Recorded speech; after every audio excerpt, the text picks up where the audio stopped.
चलिए अब इसका सेकेंड क्वेश्चन को देखते हैं। ये भी एक सिंपल सा है। इसमें क्या बोलता है देखते हैं। सबसे पहले इसमें बोलता है आपका कि 7 पेंसिल तथा 5 पेंसिल तथा 7 कलमों का मूल्य 50 रुपया है, जबकि 7 पेंसिल और 5 कलमों का मूल्य 46 रुपया है। मतलब यहाँ पे देख सकते हो 7, यहाँ पे 5 पेंसिल है, 7 कलम है। यहाँ पे 7 पेंसिल है, 5 कलम है, तो दोनों का मूल्य अलग अलग है। 5 पेंसिल 7 कलम का मूल्य 50 रुपया है और 7 पेंसिल 5 कलम का मूल्य 46 रुपया है। तो हम लोग को निकालना है कि एक पेंसिल और एक कलम का कितना मूल्य है वो निकालना है। तो निकालने के लिए सबसे पहले क्या करेंगे, उसका हम लोग क्या बनाएंगे, समीकरण बनाएंगे। समीकरण बनाने के बाद हम लोग क्या करेंगे, उसका ग्राफ बनाएंगे और ग्राफ में हम लोग को देखेंगे कि कहाँ पे काट रहा है, किस टाइप का वो ग्राफ आ रहा है उसको देखेंगे। तो सबसे पहले समीकरण बनाते हैं। तो हमें यहाँ पे निकालना है कि एक पेंसिल और एक कलम का मूल्य निकालना है। तो उसको हम लोग क्या करेंगे, मान लेंगे। तो यहाँ पे मैंने मान लिया कि एक पेंसिल का मूल्य कितना है, x रुपया है, और एक कलम का मूल्य कितना है, y रुपया है। अब मुझे एक चीज़ बताओ कि यदि एक पेंसिल का मूल्य x रुपया है तो 5 पेंसिल का मूल्य कितना हो जाएगा, 5x ही तो हो जाएगा ना, 5x ही तो हो जाएगा। तो ये हो गया टोटल कितना का, 5 पेंसिल का मूल्य हो गया। अब वैसे ही एक कलम का मूल्य y रुपया है तो 7 कलमों का मूल्य कितना हो जाएगा, तो 7x ही तो हो जाएगा। और दोनों 5 कलम और 7 पेंसिल, 5 पेंसिल और 7 कलम मिल के कितना रुपया में खरीदता है, तो 50 रुपया में। तो ये हो जाएगा आपका 50। तो ये पहला समीकरण आपको मिल गया। वैसे ही दूसरा समीकरण मिलेगा आपको यहाँ से। यहाँ पे बोलता है कि 7 पेंसिल और 5 कलम, तो एक पेंसिल का x रुपया, तो 7 पेंसिल का 7x हो जाएगा, तो 7x हो गया, प्लस वहाँ पे 5 कलम है तो एक का y रुपया है तो 5 का y, 5y हो जाएगा, यहाँ पे x हो जाएगा, सॉरी, बराबर दोनों कितना में खरीदता है, तो 46 रुपया में खरीदता है। तो आपका 46 यहाँ पे आ गया। तो ये हो गया आपका समीकरण 2। ठीक है, अब ये समीकरण 2 हो गया। अब दोनों समीकरण को हम लोग क्या बनाएंगे, ग्राफ बनाएंगे। लेकिन ग्राफ बनाने के लिए सबसे पहले हम लोग क्या बनाना पड़ता है, उसका टेबल बनाना पड़ता है जिसमें x और y का वैल्यू को निकालना पड़ता है। तो यहाँ पे समीकरण 1 से लेते हैं, यहाँ पे 1 से। अब समीकरण 1 से लेने पर समीकरण x कौन सा है, 5x प्लस 7y बराबर कितना है, 50। तो हम लोग जानते हैं कि यहाँ पे क्या निकालना है, हमें y का वैल्यू निकालना है। तो y वाला टर्म को छोड़ के जो भी अलग पद है उसको उधर ले जाते हैं। तो ये आपका आ गया 50। अब ये प्लस में था, इधर आ जाएगा आपका माइनस में।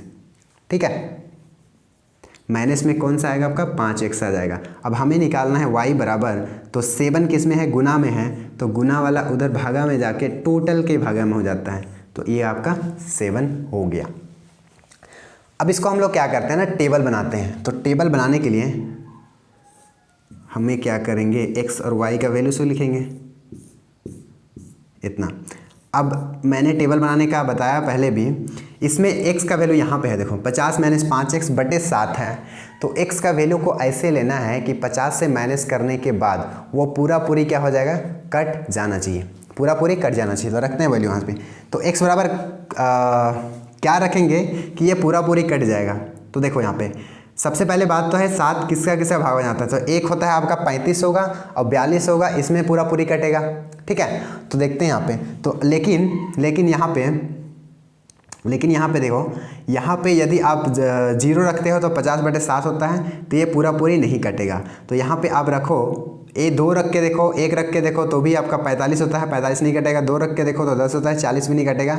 3 रख के देखो तो ये 15 होता है। तो यहाँ पे यदि 3 रखते हैं, x का मान को यहाँ पे 3 रखते हैं, तो यहाँ पे देखो 50 है माइनस 5 गुनी x के पास 3 रखेंगे तो 3 हो जाएगा बटे 7। तो 50 माइनस 5 दिया 15 बटे 7। और हम लोग जानते हैं कि 50 में 15 घटाने पे कितना आता है, 35, 35 बटे 7। तो 7 पचे कितना होता है आपका, 35। इसका मतलब 3 रखने पे कितना आ रहा है, यहाँ पे 5 आ रहा है। और कोई x का वैल्यू, ऐसे वैल्यू खोजो जो कि पूरा पूरी क्या कर देगा, काट देगा। तो आप x का हम लोग 3 रख लिए थे, 4 रखेंगे तो 20 हो जाएगा, नहीं कटेगा। 5 रखेंगे तो 5 पचे 25 होता है आपका, 25 नहीं कटता है। तो 6 रखेंगे, 6 पचे 30 होता है, 20 नहीं कटेगा। 7 रखेंगे, 7 7 49 होता है, 1 बटे 7 नहीं कटेगा। इसका मतलब यहाँ से वैल्यू नहीं कट रहा है। अब माइनस में कुछ जाने पे कटेगा क्या,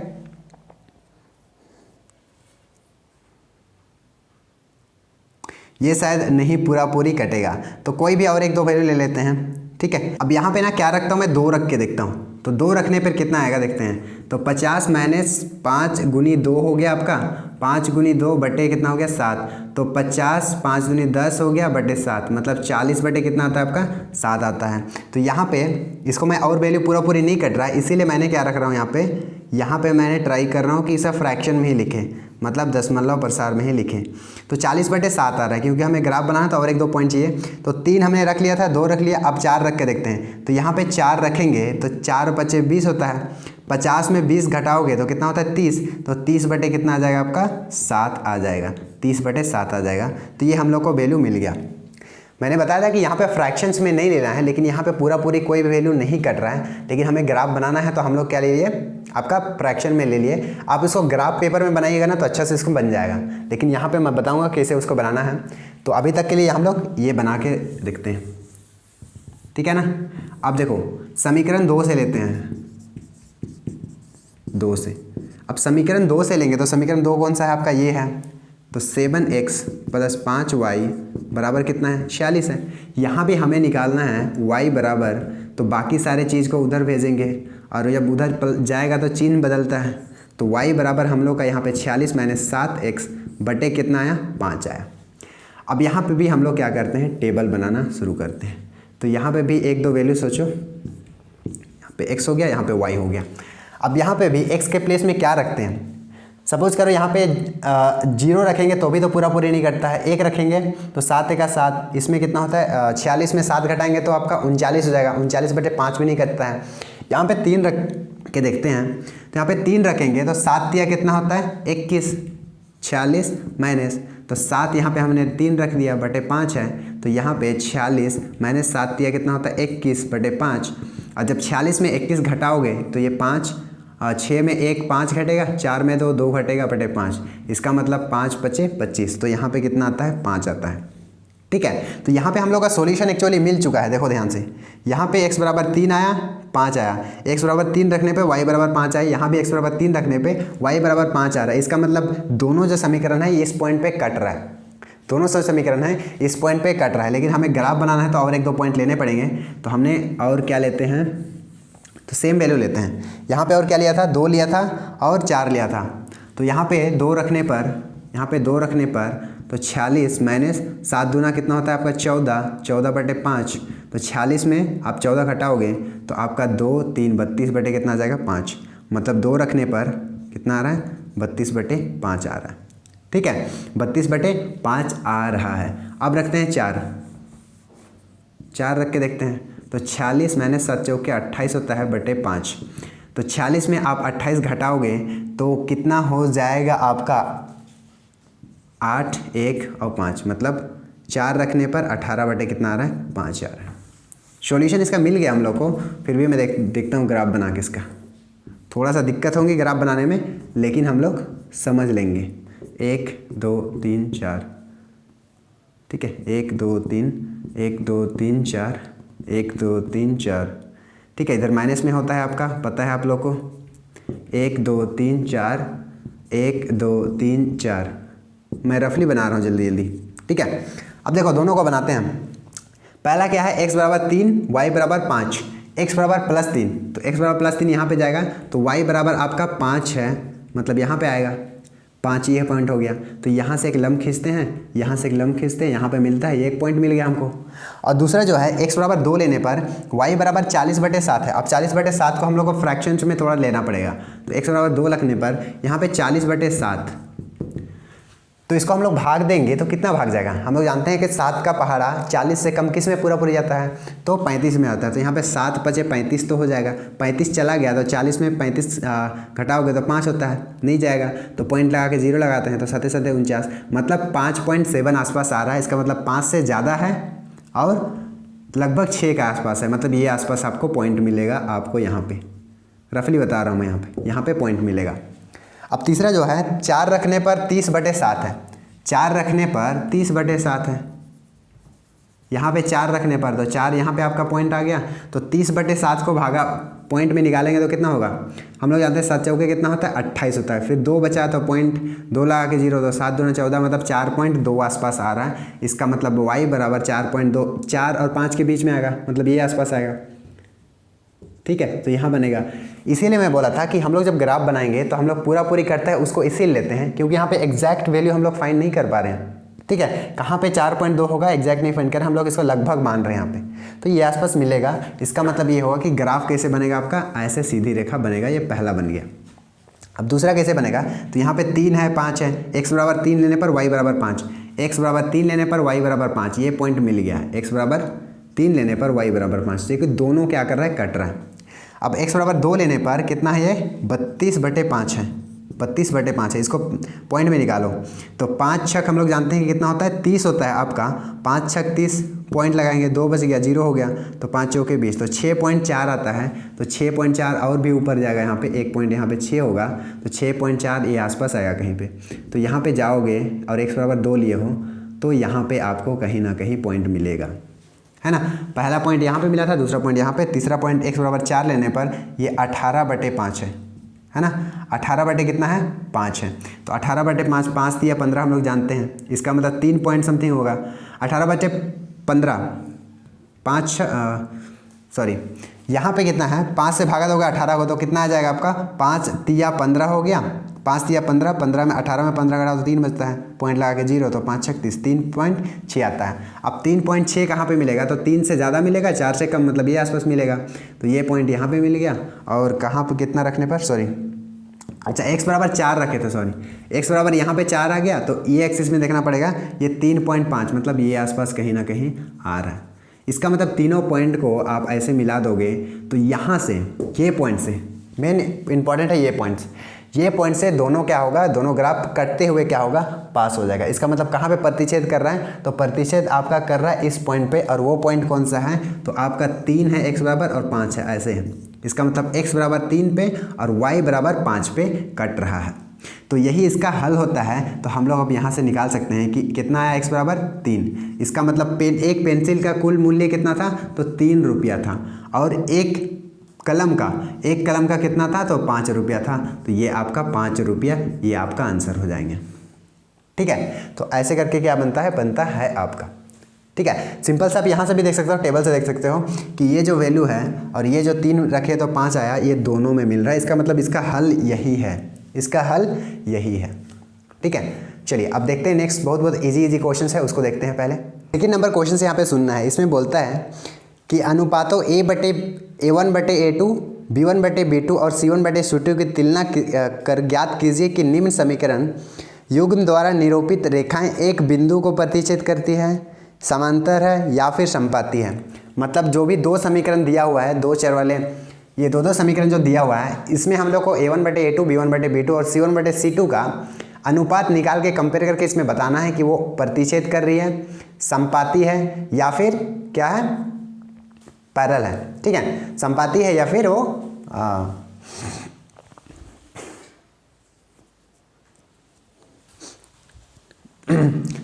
बताना है कि वो प्रतिच्छेदी है, समांतर है या फिर समपाती है, ये करके क्या करना है, बताना है। तो सिंपल सा है, बहुत सा। तो यहाँ पे हम लोग कंपेयर करेंगे, तो यहाँ पे देखो A1/A2 निकालेंगे, तो पहला समीकरण का A1 क्या होता है, तो x का कोफिशिएंट मतलब x का गुणांक, तो A1 कितना आ गया आपका 5, A2 कितना आ गया आपका 7, तो यहाँ पे 7 हो गया, तो ये A1/A2 कितना आ गया 5/7 आ गया। वैसे हम लोग B1/B2 निकालते हैं यहाँ पे, तो यहाँ पे B1/B2 निकालते हैं, तो यहाँ पे B1 कितना है -4 है, तो यहाँ पे B1 आपका -4 आ गया, और B2 कितना है आपका 6 है। यहाँ पे इसको कटेगा तो काटते हैं हम लोग, तो कितना आ गया 2 से कटेगा, -2 बटे कितना होगा 3। अब यहाँ पे ध्यान से आप देख सकते हैं कि ये वैल्यू और ये कितना है, बराबर नहीं है। इसका मतलब हम क्या बोल सकते हैं कि A1/A2 is not equal to क्या हो जाएगा, B1/B2, मतलब A1/A2 B1/B2 के बराबर नहीं है। तो हमने ये सबसे पहला पॉइंट में क्या देखा था कि जब A1/A2 B1/B2 के बराबर नहीं होता है तो उसका ग्राफ एक पॉइंट पे क्या करता है, प्रतिच्छेद करता है। इसका मतलब हम लोग क्या लिख सकते हैं, इसका ये प्रतिच्छेदी है, प्रतिच्छेदी है।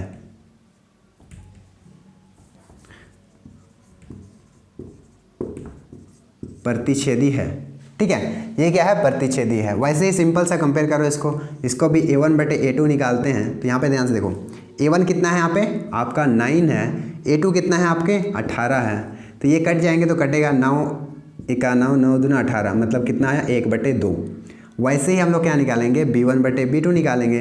तो यहाँ पे B1 कितना है ध्यान से देख सकते हो, यहाँ 3 है, तो ये आपका 3 हो गया। B2 कितना है आपका 6 है, तो यहाँ पे 6 हो गया। तो 3 एका 3, 3 दूना 6, तो यहाँ भी आया 1/2। अब हम लोग कंपेयर करते हैं C1/C2 का। तो C1/C2 कंपेयर करेंगे तो यहाँ पे 12 है, यहाँ पे 24 है। तो C1 is 12 and C2 is 24। तो 12 एका 12, 12 दूना 24। तो यहाँ पे आप देख सकते हैं कि A1/A2, B1/B2 और C1/C2 क्या है, तीनों बराबर है। तीनों बराबर है तो हम लोग यहाँ से बोल सकते हैं कि A1/A2 बराबर है B1/B2 के और बराबर है C1/C2 के। और हमने बताया था कि जब भी इस टाइप का होता है, A1/A2 बराबर होता है B1/B2 का और C1/C2 का, तीनों बराबर होता है, तो उसका ग्राफ कैसे बनता है, आपका ग्राफ बनता है आपका कोलिनियर, मतलब संपाती बनता है, मतलब एक दूसरे के ऊपर ही बनता है। इसका मतलब इसका अनेक हल होता है। तो ये कैसे बना रहा है, तो संपाती बना रहा है, संपाती है मतलब कोलिनियर है, कोलिनियर है। ठीक है, तो ये हो गया आपका आंसर। और सेकंड में देखते हैं यहाँ पे, तो यहाँ पे A1/3 में A1/A2 निकालते हैं। तो A1 बराबर 6 है, नीचे 2 है, तो यहाँ पे 6 है, यहाँ पे 2 है, तो 2 एका 2, 2 तिया 6, कितना आया ये 3 आया। फिर यहाँ निकालते हैं B1/B2 निकालते हैं। तो B1/B2, B1 कितना है आपका -3 है और B2 कितना है आपका -1 है। तो सबसे पहले माइनस माइनस ऊपर नीचे प्लस हो जाएगा, 3 एका 3, मतलब सिंपल से क्या बचा, 3 बचा। तो दोनों बराबर हो गया, तो इसीलिए हम लोग चेक करेंगे C1/C2 का। तो C1 कितना है आपका 10 है, नीचे 9 है, ऊपर 10 है, नीचे कितना है 9 है। अब ये तो नहीं कटेगा, तो यहाँ पे देख सकते हो, यहाँ पे A1/A2 is equal to B1/B2, लेकिन C1/C2 बराबर नहीं है। तो यहाँ से हम बोल सकते हैं कि A1/A2 बराबर है किसके, B1/B2 का, लेकिन बराबर नहीं है C1/C2 का। तो हमने बताया था कि जब भी इस टाइप का केस होता है तो इसका जो ग्राफ बनता है वो एक दूसरे के क्या बनता है, समांतर बनता है, एक दूसरे के पैरेलल बनता है। और एक दूसरे के पैरेलल बनता है तो उसका कोई भी हल नहीं होता है। तो ये कौन सा हो जाएगा, तो ये हो जाएगा आपका समांतर, समांतर है। ठीक है, समांतर है, ऐसे करके सिंपल सा बनता है। ठीक है, तो देखते हैं फिर से नेक्स्ट क्वेश्चन। नेक्स्ट क्वेश्चन मेरे पास है संगत है या असंगत है। मैं यहीं पे समझा देता हूँ नेक्स्ट क्वेश्चंस को, इसको मैं नहीं करता हूँ, बिल्कुल ऐसे ही सेम करना है। ठीक है, इसमें बताता है कि आपको लीनियर इक्वेशन आपको दिया हुआ है, 2 इक्वेशन दिया हुआ है, सेम चीज़। इसमें बोलता है कि इसको ऐसे ही कंपेयर करना है, A1/A2, B1/B2 एंड C1/C2 का कंपेयर करना है। अब कंपेयर करने के बाद आपको इस टाइप का कुछ मिलेगा रिजल्ट क्या मिलेगा, A1/A2, B1/B2 और C1/C2 जो भी होगा मिलेगा। तो यहाँ पे देखना है, यदि ये केस में आता है, ये केस में आता है, इसका मतलब A1/A2 बराबर नहीं होता है B1/B2, इसका मतलब ये प्रतिच्छेदी है। तो प्रतिच्छेदी है तो क्वेश्चंस में बताना है कि वो संगत है या फिर असंगत है, कंसिस्टेंट है या फिर इनकंसिस्टेंट है, ये बताना है। तो यदि एक पॉइंट पे, मतलब इस कैटेगरी में आता है, A1/A2 बराबर नहीं होता है B1/B2 का, मतलब एक पॉइंट पे काटेगा, इसका मतलब ये क्या होता है, ये संगत होता है। तो सिंपल से उसको लिखना है संगत है। ठीक है, मैं उसको नहीं बनाऊंगा, बस सिंपल सा है, क्योंकि देखो और इस टाइप से रहेगा। यदि इसमें आता है कि सारे बराबर हो जाते हैं, आपका A1/A2, B1/B2 और C1/C2 का बराबर होता है, तो हमने बताया था कि वे एक कैसे बनता है, संपाती बनता है, एक दूसरे के ऊपर ही बनता है, वो हर एक पॉइंट पे काटता है। इसका मतलब उसका बहुत सारा सॉल्यूशंस हो जाएगा। अब जब उसका सॉल्यूशंस है तो उसको संगत बोलते हैं, जिसका भी हल है उसको बोलते हैं संगत है, जिसका हल नहीं है। अब देखो कोई क्वेश्चंस यदि ये कैटेगरी में आता है, ये कैटेगरी में आता है जिसमें A1/A2 B1/B2 के बराबर तो है, लेकिन C1/C2 के बराबर नहीं है, तो वो कैसे बनता है, आपका समांतर बनता है। और समांतर बनता है, एक दूसरे को नहीं काटता है, उसके पास कोई भी हल नहीं है, और कोई भी हल नहीं होता है, उसको हम लोग बोलते हैं असंगत है, असंगत है। तो ये सिंपल सा क्या करना है आपको, संगत है असंगत है बताना है। ठीक है, ये दोनों केस में आया, इसका मतलब संगत है, और ये केस में आया, ये वाला आया, तब इसमें असंगत है। केवल यही असंगत हो जाएगा और ये दोनों क्या हो जाएगा, आपका संगत हो जाएगा।